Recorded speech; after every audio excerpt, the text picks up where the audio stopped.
Hi there everyone, I'm the guy with no gamertag and welcome to Every Siege Update, the series where we cover every patch in Rainbow Six Siege up until the launch of Year 5. So today we'll be starting off looking at Year 1 Season 3 Operation Scar Rain.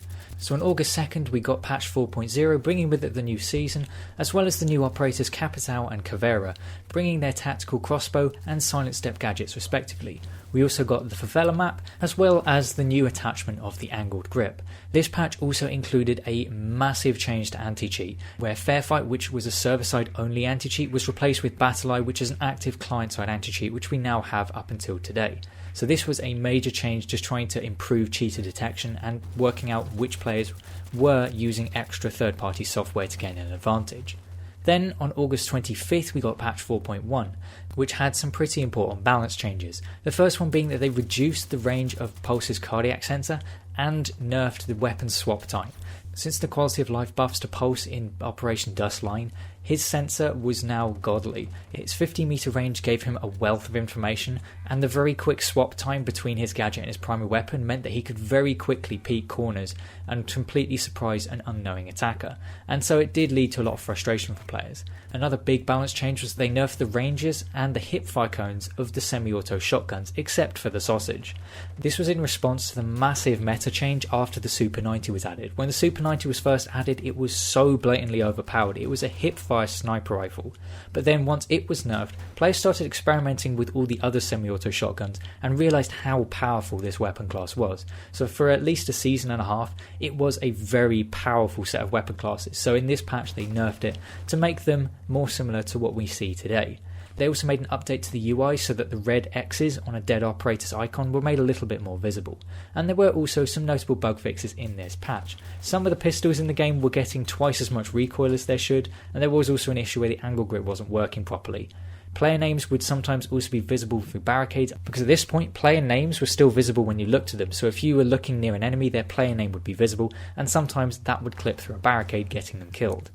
Also, the FBI recruit had a bug where once he was nerfed to be a 3 armor 1 speed, he only had the 1 speed and didn't have the heavy armor, so unfortunately they had 0 armor and also 0 mobility. They also fixed what they called an easy spawn kill on the parking front of bank, as well as the rooftop spawn on favela. There were also some problems where drones were clipping through house and were able to see the whole map, game crashes, as well as BattleEye not launching when you launch the game from Steam, so thankfully those were all fixed in this update. Then on September 13th we got patch 4.2, which brought with it the mid-season reinforcements, and this was probably my favourite patch, probably of all time for this game. This added the new secondary gadgets Claymores and Impact Grenades, and these made a massive shift to the way we played this game. It took players a few days to realise the proper use of Impact Grenades for rotations, but overall this was a major positive change for the game. And also the introduction of these gadgets meant that Caveira and Smoke lost their nitro cells. Yep, that's right, both of these operators had nitros, and genuinely I forgot this change up until I rewatched some Serenity 17 videos. They also added 2 new attachments, which was the muzzle brake and the extender barrel, and they made a lot of operator and weapon balance changes. So grab some popcorn. Twitch gets a second drone, the drone is faster, it's quieter, and it has more range on its shock. Blackbeard now got 250 health point shields, whereas he used to have one 800 health point shield. Doc now got the ability to heal his teammates, self-heal and overheal either of the 2 mentioned above. IQ and Montaigne could now deploy their gadgets quicker, and Valkyrie was nerfed to only carry 3 cameras whereas she used to carry 4. The 417 DMR and the MP5K SMG had their recoil reduced and damage increased to try and make them more competitive. The Cam RS DMR, which is Bucks, the 64P1 Spetsnaz LMG, and Cav's SMG had their damages increased. The G36C had its recoil reduced, and the P90's overall recoil climb was slowed. And finally, Blackbeard's Mark 17 had its recoil doubled when the shield was attached. In my opinion, the Twitch and Doc changes were the ones that had the most lasting change on the meta, but Valkyrie's change was also pretty important at limiting her overall power. They also made some important changes to team killing. These were that the maximum number of team kills before you were automatically kicked from the game was reduced, and that hostage and early round team kills count as multiple team kills. This is why when you team kill the hostage you can very easily be instantly booted from the game, because it counts as more than one team kill. And then for the notable bug fixes on this patch, we had defenders were sometimes clipping through attackers' shields so that they could melee or shoot that shield operator. Jaeger's ADSs could also shoot at the same grenade. I'm personally interested as to whether this could be added in as a feature to try and reduce his gadget's power. Maybe it could be an interesting way of nerfing the character now in year 5. Also, the Canal Ghost Card camera would be destroyed if you reinforced a nearby wall, so that was pretty unfortunate for intel gathering, and banned players would sometimes be able to access multiplayer, so thankfully that one especially was fixed. Then the final patch of Operation Skull Rain was on October 27th, patch 4.3. This added some improved network infrastructure, but unfortunately they provided no details. Caveira could now interrogate a player who quits during the interrogation. This was a big problem in the game where sweaty boy edgelords would quit halfway through an interrogation, preventing the ability from triggering, which was unfair for the Caveira player who had made that play, so thankfully they fixed that. Also, if you kill the same teammate twice now, it gets the player kicked from the game, and they made a Battle.eye update. For the final notable fixes in this season, ranked points, experience and renown were not awarded if the enemy surrenders, so thankfully that one was fixed. Friendly players could be killed by claymores, would have been very frustrating. Defenders could also see subtitles and hear voice lines when attackers deployed claymores, which would be frustrating. And also the win conditions for Kapkan's EDDs and claymores killing the hostage were clarified. My favourite bug fix from this entire season though is that if you destroyed a Valkyrie camera placed under the diffuser, you win the round. Yet again, how do people even find that as a bug is impressive. And the final change was that Jaeger could duplicate his ADSs when he had high latency, mute jammers don't stop blitz flashes, shock drones can only destroy claymores from certain angles, which at this point doesn't seem at all relevant or like a worthwhile fix. But with the eventual addition of Mozzie, this would be a problem if Mozzie wanted to destroy claymores, so thankfully they fixed it all the way back in year 1. And finally there was a first note of one-way angles by wall destruction on Canal.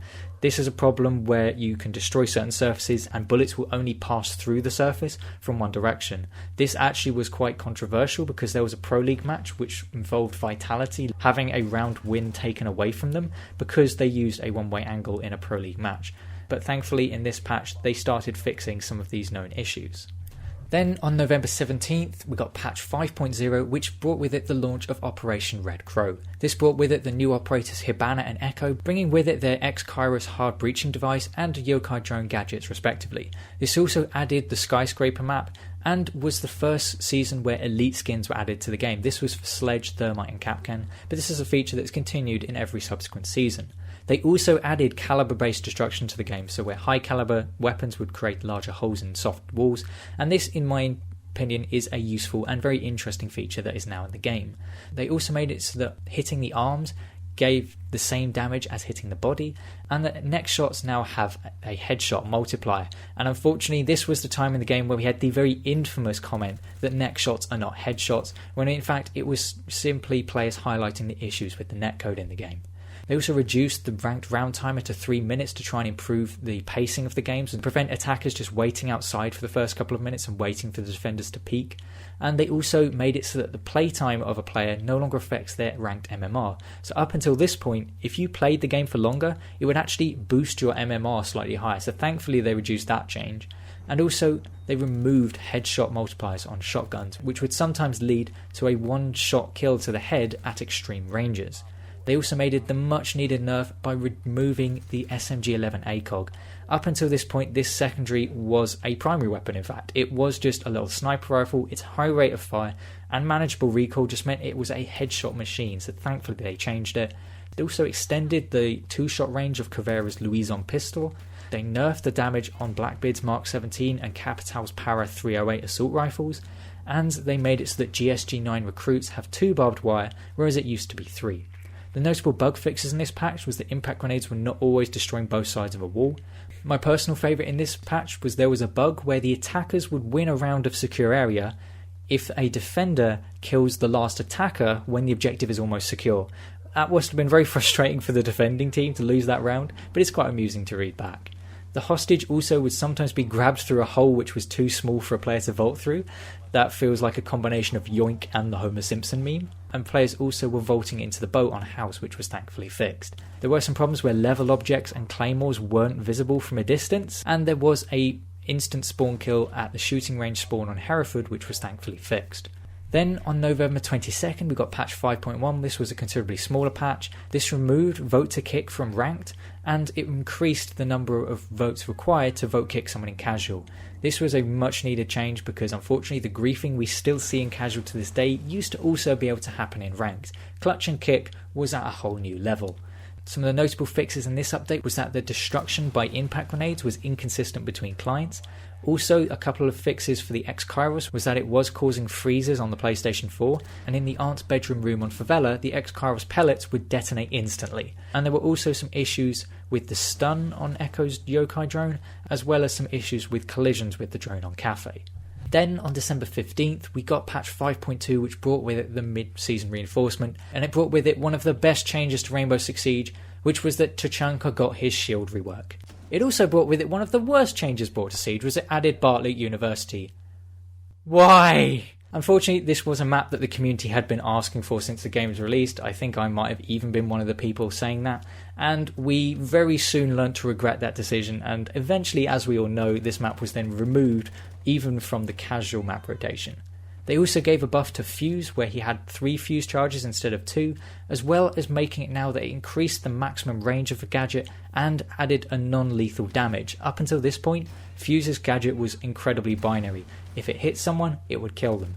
If they weren't inside the range, they would deal no damage. So thankfully now there was a non-lethal and lethal damage range to make the gadget way more useful, and would also improve its utility clearing potential. Bandit now got a 4th shock battery, and Smoke's gas canisters now got the same movement speed as frag grenades, which meant the canisters now moved faster so Smoke could throw them a lot further, making him way more versatile. Blackbeard now became the infamous Nerdbeard meme, where his shields were now reduced to 60 health points and his aim down sights time was largely increased. Glaz's OTS sniper rifle had its rate of fire increased and its recoil reduced just to try and make him a little bit more useful, as well as Caveira's SMG, the UMP, the M12 and the FMG9 had recoil buffs. Shield ups were now protected more from explosions, which was a massive change yet again, making Montaigne even more powerful, and grenade explosions were noted as being made more consistent. Some of the bug fixes in this update was that you would get no outside defender detection if they stood close to a reinforced wall. Thankfully that one was fixed. A really good one was that there was a press F to enhance prompt appeared. I can't imagine how much players would have been spamming F when they got that popping up on their screen. Frost traps would sometimes trigger through barricades, and players could also use gadgets affected by a mute jammer if they also stood in its area of effect. Montaigne could also only drop his shield when the yokai stunned him from the front. That was a massive quality of life improvement for Echo. And also there was a frame rate freeze when Hibana's X-Kairos was used. There were also walls on Bank and Chalet which could only be seen through on one side, and firebolts would not deal any damage if fired at the head. But my absolute favourite fix from this update was actually one which Ubisoft gave almost a little story for, which reads as follows. Capital loves his tactical crossbow so much that he sometimes does not equip his primary weapon when a player tries to switch weapons during the Article 5 mission or while reloading. Oh Capital, you are the only person who loved your gadget at this point. Then on January 11th, 2017, we got the final update of Red Crow and Year 1, mostly bringing with it some useful bug fixes. This included barricade pieces being stuck in place if you meleeed them at a certain angle. Jaeger's ADSs do not reacting at all to Hibana's pellets. It's interesting that this was a feature and then it's been removed in a subsequent patch. There was an invisible wall for Tachanka on Bartlett, yet another signal that this map is the spawn of Satan. Players were able to rejoin casual and ranked matches after being kicked, and unfortunately they removed raptor legs in the kill cam. What a beautiful bug that used to be. But my favourite bug from this update was that drones could use a dead attacker's shield to move the diffuser. They noted this was rare, but that is just another one of those really strange bugs where I almost wish I could have been there for the first time that was found to just see the surprise on players' faces. But this brought with it the end of Operation Red Crow as well as the end of Year 1, and I just want to summarise some of the highlights of this entire year. They made lots of hit registration improvements, improving the player position update rate, as well as various netcode improvements to favour low-ping players. They made huge improvements to matchmaking, making sure that players would actually connect to the right data centre and that matching would be in region. They made a lot of changes to the penalties to deter team killing, as well as permanent bans for cheaters, as well as adding player reporting. They replaced the Fair Fight anti-cheat with Battle Eye, which made a lot of improvements despite players' current complaints with the system. And amongst the many changes in ranks, they added kill cams, reduced the round timer, added objective rotation and spawn selection, which were major quality of life and just gameplay improvements. They made it so that operator shouts were no longer audible to enemies. Flashbangs were made useful. They fixed misaligned optics. They fixed a load of instant spawn kills as they were found. They also added and nerfed the Super 90, which led to the eventual nerfing of the semi-auto shotguns. They made a lot of adjustments to lighting and kill cams. They also added in one of my favourite features, which was advanced gadget deployment, and brought much needed buffs to Buck, Twitch, Montaigne, Capcan, Mute, Shield operators and Tachanka. Blackbeard was added and Nerfbeard became a beautiful meme. New attachments and secondary gadgets were added which changed the way we play the game to this day, and caliber based destruction was added. There were so many major changes added and major content changes made in this year. And quite frankly, it's spectacular to see the really terrible buggy state the game launched in and how much it had just changed in this 1 year. As always, if there were any things I did miss in these 2 seasons that you experienced, feel free to leave those in the comment section down below. The series is intended to be looking back at the patches and being almost a somewhat of a game history as to what the community experienced during this time. So please feel free to leave your experiences in the comment section down below. As always, do like, comment and subscribe if you want to see more of these videos. The playlist for all of the episodes will be on the end screen. But I've been the guy with no gamer tag, and I'll see you on another video.